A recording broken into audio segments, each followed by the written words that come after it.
Hello बच्चों, कैसे हो आप सब लोग। स्वागत है आपका इस वीडियो के अंदर। आज इस वीडियो के अंदर हम ब्रांड न्यू चैप्टर चालू करने वाले हैं हमारी क्लास 12 इकोनॉमिक्स का, जिसका नाम है मनी एंड बैंकिंग। बच्चों, इन दोनों चैप्टर्स को हम साइमल्टेनियसली पढ़ेंगे साथ में ही, है ना। पहले हम मनी कर लेंगे एंड फिर साथ में ही हम बैंक को भी स्टार्ट कर देंगे। तो बच्चों, बिना किसी देरी के जल्दी से इस पार्ट 1 को हम स्टार्ट करते हैं।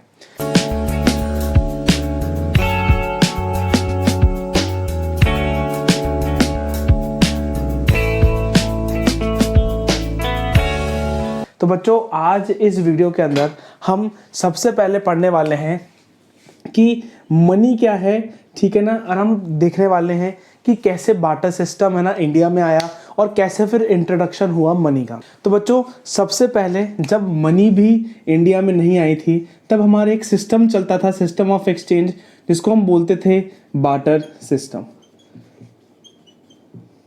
ठीक है बच्चों, ये एक ऐसा सिस्टम है जिसमें हम, है ना, किसी अगर चीज़ हमको खरीदनी होती है, कोई चीज़ हमको परचेज करनी होती है ना, तो हम उसके लिए मनी नहीं दे रहे थे। उस गुड्स को परचेज करने के लिए हम जो कुछ है ना, जो हम दे रहे थे, वो भी हम गुड्स को ही दे रहे थे। ठीक है, हम एक्सचेंज क्या कर रहे थे, यहाँ पे हम एक्सचेंज क्या कर रहे थे, यहाँ पे हम एक्सचेंज कर रहे थे, गुड्स को हम एक्सचेंज कर रहे थे। ठीक है, जैसे मुझे बताओ, आपके पास 1 किलो चावल हैं और मुझे मान लो कि मुझे शूज़ खरीदने हैं। तो ठीक है, मैं आपके पास आया, बोला कि यार देख, मेरे पास 1 किलो चावल है ना, उससे मुझे ये एक पेयर ऑफ शूज़ चाहिए। ठीक है, तो क्या करेंगे, ठीक है कि भाई 1 किलो से तो नहीं होगा, 5 किलो चावल लगेंगे, है ना, एक जूते की जोड़ी के लिए। ठीक है, तो आपने क्या किया, आपने 1 किलो चावल उन दुकान वाले भैया को दे दिया और दुकान वाले भैया ने क्या किया, वो शूज़ आपको दे दिए। तो यहाँ पे हमने क्या किया, यहाँ पे हमने इस बार्टर सिस्टम में एक्सचेंज किया, किसको, गुड्स को एक्सचेंज किया, क्योंकि यहाँ पर कोई भी मनी का इंट्रोडक्शन नहीं था। करीबन 600 BC में, है ना, ये एक्सचेंज का सिस्टम चलता था और, है ना, बहुत ज़्यादा पॉपुलर था कि लोग बाग गुड्स के बदले गुड्स को एक्सचेंज करते थे। बार्टर सिस्टम्स में कुछ चैलेंजेस आने लगे, कुछ दिक्कतें चालू हुई। ठीक है ना, डबल कोइंसिडेंस ऑफ बॉन्ड्स, ठीक है, स्टोरेज, ट्रांसफर ऑफ वैल्यू, बहुत अभी हम देखेंगे चैलेंज क्या होते हैं। लेकिन बहुत, है ना, फ्रीक्वेंटली इसमें चैलेंजेस आने लग गए। जो लोग बार्टर सिस्टम का यूज़ कर रहे थे, है ना, अपने एक्सचेंज के लिए, उनको दिक्कत होने लग गई। ठीक है ना, उनको परेशानी होने लग गई। और जैसे ही उनको दिक्कत और परेशानी हुई, तो उन्होंने क्या किया, मनी को इन्वेंट किया, मनी का इंट्रोडक्शन किया। जल्दी से हम देख लेते हैं कि बार्टर सिस्टम के चैलेंजेस क्या थे।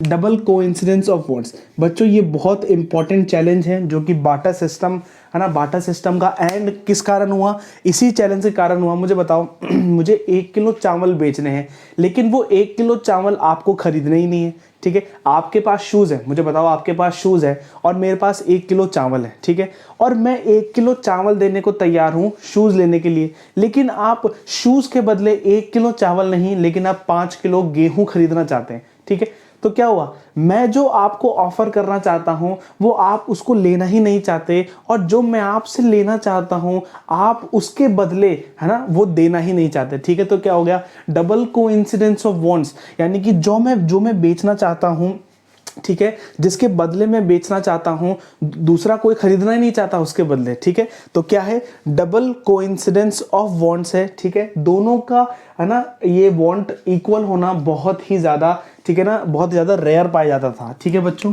सेकंड है ट्रांसफर ऑफ वैल्यू, यानी कि मेरे पास कुछ चीज़ है ना, मेरे पास कुछ चीज़ है, मेरे पास मान लो 1 किलो राइस है। ठीक है, तो उसको मैं अगर ट्रांसफ़र करना चाहूँ किसी के, तो मैं आपको उसको कैसे ट्रांसफ़र करूँगा, ढंग से ट्रांसफ़र करने का सिस्टम यहाँ पर नहीं था। ठीक है, सिर्फ, ठीक है, लेन देन फिजिकली हो पाती थी, कोई ऑनलाइन सिस्टम नहीं था, कैसा भी कुछ भी सिस्टम नहीं था। ठीक है, तो वेल्थ ट्रांसफ़र नहीं हो सकती थी, वेल्थ ट्रांसफर नहीं करी जा सकती थी।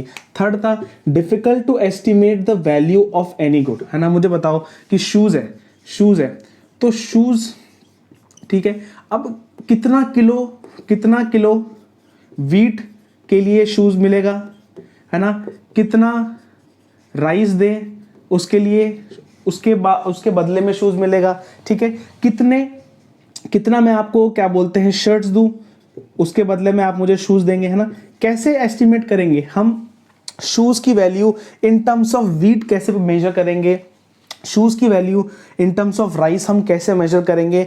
तो जो गुड की वैल्यू गुड की वैल्यू मेजर करने में बहुत ज़्यादा दिक्कतें आने लगी, बहुत ज़्यादा है ना चैलेंजेस आने लगे। फोर्थ है स्टोरेज चैलेंज, यानी कि अब मुझे बताओ, मैं ना आपका हॉर्स खरीदना चाहता हूँ, मैं हॉर्स खरीदना चाहता हूँ और हॉर्स के बदले मैं आपको काऊ देना चाहता हूँ, काऊ देना चाहता हूँ। अब मुझे बताओ, काऊ को मैं स्टोर थोड़ी ना कर सकता हूँ। मुझे बताओ, मुझे 2 काऊ चाहिए एक हॉर्स खरीदने के लिए, ठीक है, 2 काऊ चाहिए एक हॉर्स खरीदने के लिए, लेकिन अभी मेरे पास सिर्फ 1 काऊ है, ठीक है।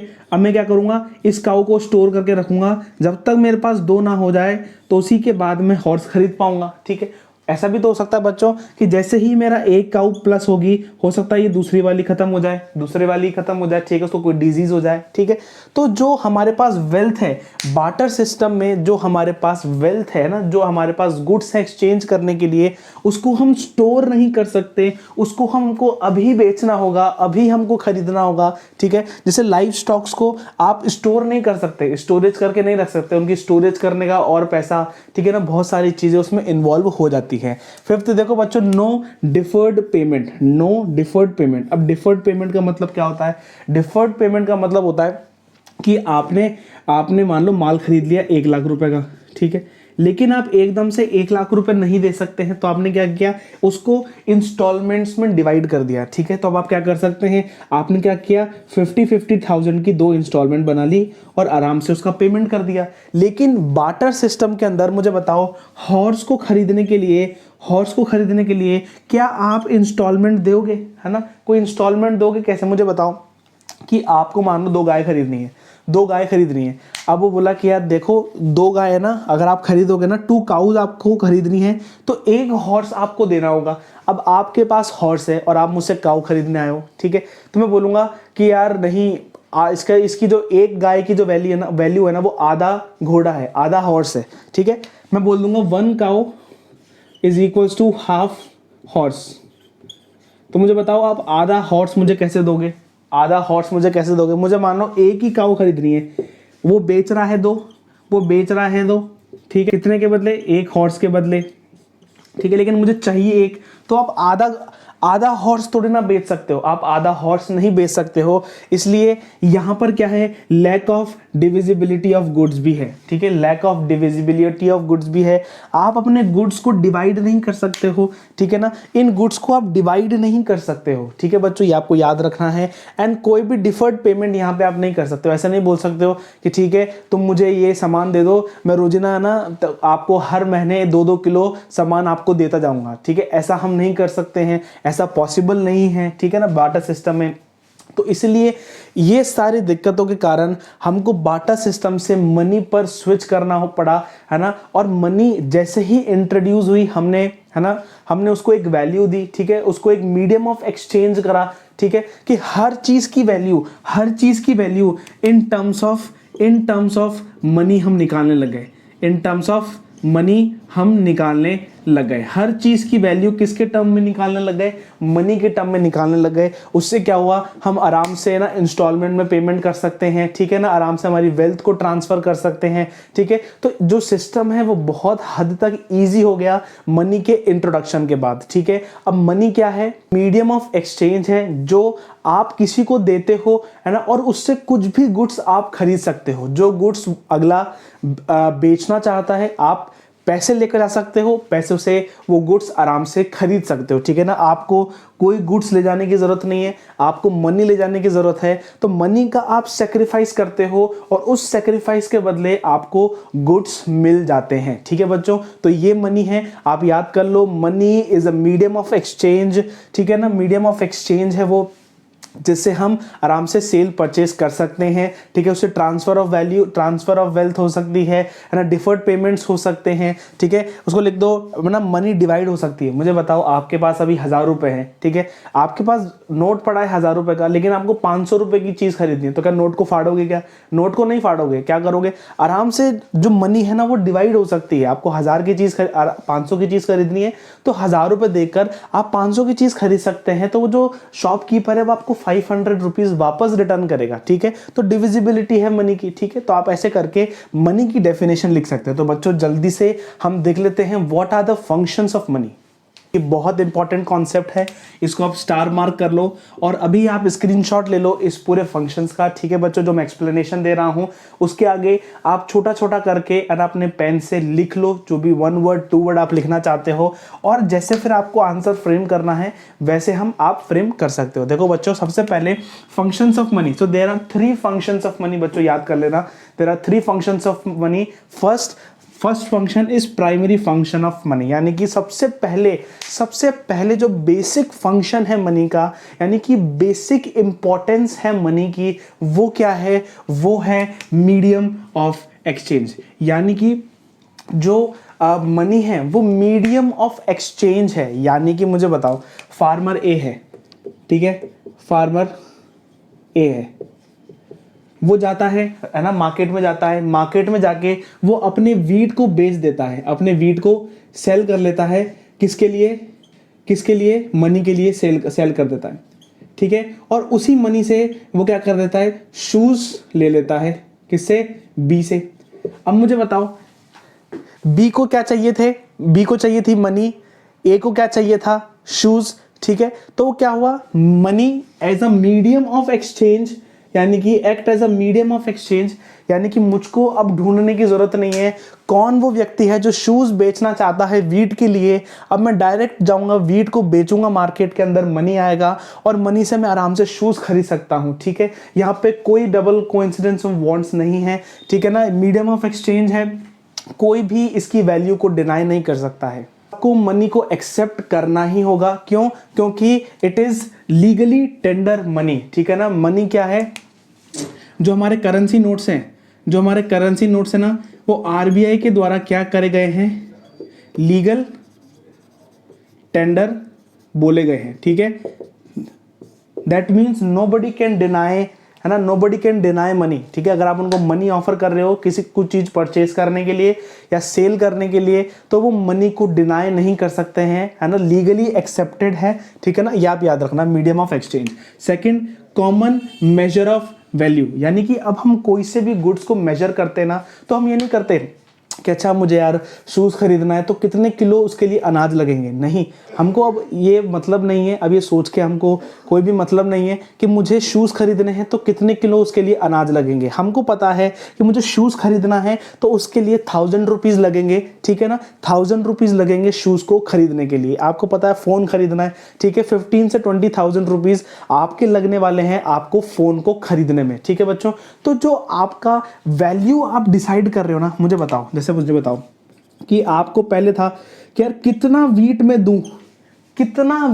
दूं कि मैं शूज खरीद पाऊं, आप ही सोचते थे, हर कोई सोचता था कि अच्छा यार वो शूज़ तो महंगे होंगे तो अब मुझे ज़्यादा वीट देना पड़ेगा, ज़्यादा राइस देने पड़ेंगे, ठीक है ना, उस शूज़ को खरीदने के लिए। लेकिन अब आपको सोचने की ज़रूरत नहीं है। आप जाते हो फ्लिपकार्ट अमेजॉन में जाते हो, आपको शूज़ खरीदना है, वहाँ पे सब कुछ वैल्यू वहाँ पे लिख रखी है, अब आपको ये नहीं है कि यार मेरे पास मार्कर है, कितने हज़ार मार्कर में दूं जिससे मुझे एक शूज़ मिल जाए। नहीं, आपको मेजर ऑफ किसी भी गुड्स का मेजर नहीं करना है, सब कुछ मेजर्ड है इन टर्म्स ऑफ मनी। आप कहीं पर भी देख लो, अगर आप गिटार खरीदना है 8,000 10,000 रुपए का गिटार आ जाता है, ठीक है। व्हाइट बोर्ड खरीदना है, ठीक है, कुछ रुपयों का आ जाता है, ठीक है बच्चों।